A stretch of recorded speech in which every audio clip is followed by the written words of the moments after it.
পুরুষের ঢাকার দরকার নেই, মহিলাদেরকে এভাবে উপর দিয়ে ঢেকে দিতে হয়। মরণের হরে জীবিত থাকতে দরকার নেই। কি কন? আমার মেয়ে, আমার স্ত্রী, আমার বোন, আমার মা বেপরদায় চলে, আমরা হইলাম দায়ুস। ওই পুরুষ দায়ুস যে তার স্ত্রী সন্তানকে পর্দা করায় না।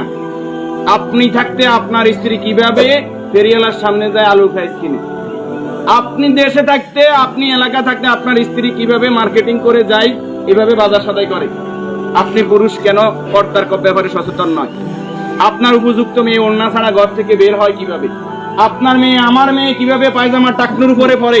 আমার ছেলে কিভাবে পায়জামা টাকনুর নিচে পরে? আমার টাকা দিয়ে আমার ছেলে সিগারেট খায়, আমার টাকা দিয়ে, আমার টাকার এমবি খরচ করে আমার ছেলে মেয়ে ঘরের মধ্যে গান বাজনা করে।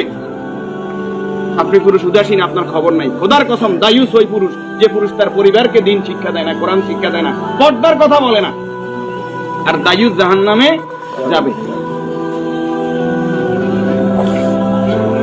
এই দুনিয়াতে আসছে সাদা কাপড়টার জন্য, শুধু এই সাদা কাপড়টা অ্যারেস্ট করার জন্য। কিন্তু এই সাদা কাপড়টাও নিজের টাকায় কিনা হয়, নিজের টাকায় কিনা হয়।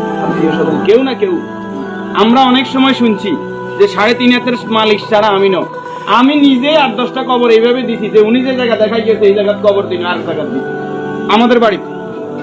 কথা কি বুঝতে পারছেন? উনি যে জায়গা দেখাই গেছে ওই জায়গায় দিতে পারে নাই বিভিন্ন কারণে। ওই জায়গার মধ্যে হয়তো পুরান কবর পড়ছে, অথবা ওই জায়গার মধ্যে খাদ গর্ত বেশি, পানি হয়ে গেছে।